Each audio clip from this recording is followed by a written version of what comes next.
दुनिया में अक्सर कहते हैं कि आजकल अच्छे कर्म करने वाले लोग दुखी रहते हैं, वहीं बुरा कर्म करने वाला सदा सुखी रहता है। तो आज हम बात करेंगे कर्म का सिद्धांत क्या है। कर्म अर्थात मन या तन के द्वारा हम जो भी क्रिया करते हैं वही कर्म कहलाते हैं। ये तो आपने सुना ही होगा, जैसा कर्म वैसा फल। एक कहावत भी है ना कि दुनिया में कुछ ऐसे महंगे फल होते हैं जिन्हें गरीब व्यक्ति नहीं खा सकते, लेकिन कर्म का फल ऐसा फल है जो हर किसी गरीब या अमीर व्यक्ति को खाना ही पड़ता है। फिर वह कर्म का फल चाहे कड़वा हो या मीठा हो, स्वीकार तो करना ही पड़ेगा, उससे कोई नहीं छूट सकता। इसलिए तो साधु महात्मा कहते आए हैं कि जबकि हमें अपने कर्मों का फल निश्चित रूप से मिलना ही है और वह फल स्वयं ही खाना है, तो क्यों ना हम कर्मों का ऐसा वृक्ष लगाएं जिसके फल बहुत मीठे हों, सुखदायी हों।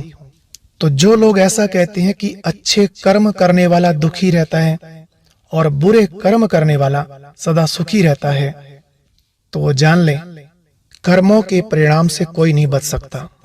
जैसे कोई गाय सैकड़ों पशुओं के बीच में भी अपने बछड़े को पहचान कर उसके पीछे पीछे आ जाती है, ऐसे ही हमारे द्वारा किए गए कर्म अगले जन्म तक भी हमारा पीछा करते हुए वहीं पहुंच जाते हैं।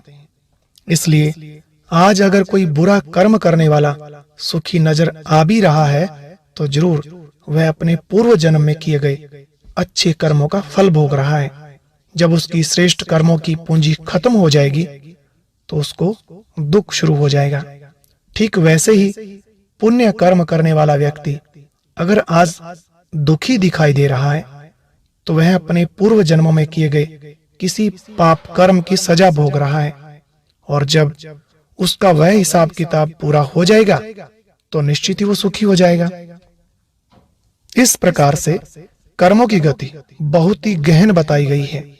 श्रीमद् भागवत गीता के 4 अध्याय के 17वें श्लोक में कहा हुआ है कि कर्म के मर्म को जानना तो जरूरी है ही, साथ में अकर्म और विकर्म की गति को भी समझ लेना चाहिए। इन तीनों की गति को समझने वाला बुद्धिमान व्यक्ति ही सर्व कर्म बंधनों से मुक्त होकर एक कर्म योगी की भांति जीवन यापन कर सकता है। आपको बताएं, कुछ कर्म ऐसे भी होते हैं जिनका फल हमें बिल्कुल नहीं मिलता। तो आइए जानते हैं कर्म कितने प्रकार के होते हैं। एक होता है कर्म, दूसरा होता है विकर्म और तीसरा अकर्म। श्रीमद् भागवत गीता में भी कर्म, विकर्म और अकर्म इन तीनों का भेद बताया है। सबसे पहले कर्म के बारे में बात करें तो कर्म साधारण भी हो सकते हैं, श्रेष्ठ कर्म भी होते हैं। साधारण कर्म अर्थात खुद की जरूरतों को पूरा करने या अपने परिवार की आजीविका कमाने के लिए कोई भी कार्य करना साधारण कर्म कहलाता है। और श्रेष्ठ कर्म अर्थात समाज के लिए, किसी जरूरतमंद इंसान के लिए कोई कार्य करना।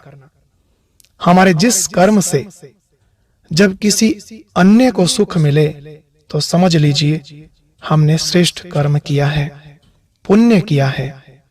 कई लोग पूछते हैं हमें कैसे मालूम होगा कि हमारे द्वारा किए गए कार्य सही हैं और हमारा पुण्य भी जमा हो रहा है। तो इसका सीधा सा जवाब यही है कि अगर हमारे द्वारा कोई श्रेष्ठ कर्म होता है तो उसे करने के पश्चात हमें आंतरिक खुशी होती है, मन में हल्कापन महसूस होता है। धीरे धीरे हमारे सभी बिगड़े काम बनने शुरू हो जाते हैं, क्योंकि श्रेष्ठ कर्मों से हमें दुआएं मिलती हैं, स्वयं में एक अलौकिक शक्ति आ जाती है और हमारा जीवन सुखमय बन जाता है।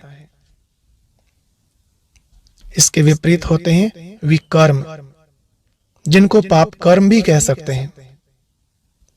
इनके बारे में शायद ज्यादा विस्तार करने की आवश्यकता नहीं है।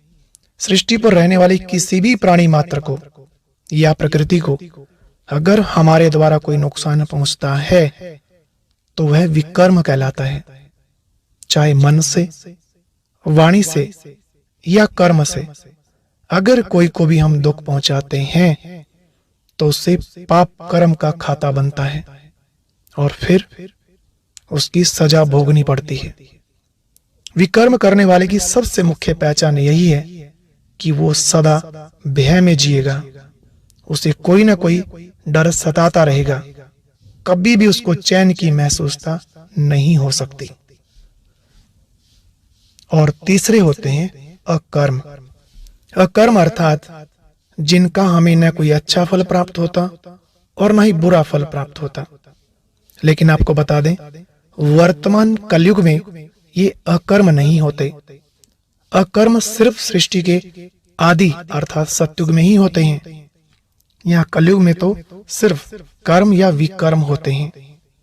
उम्मीद करते हैं कि आज आपने कर्म, अकर्म और विकर्म की गति को अच्छी रीति समझ लिया होगा। वीडियो को लास्ट तक देखने के लिए बहुत बहुत धन्यवाद।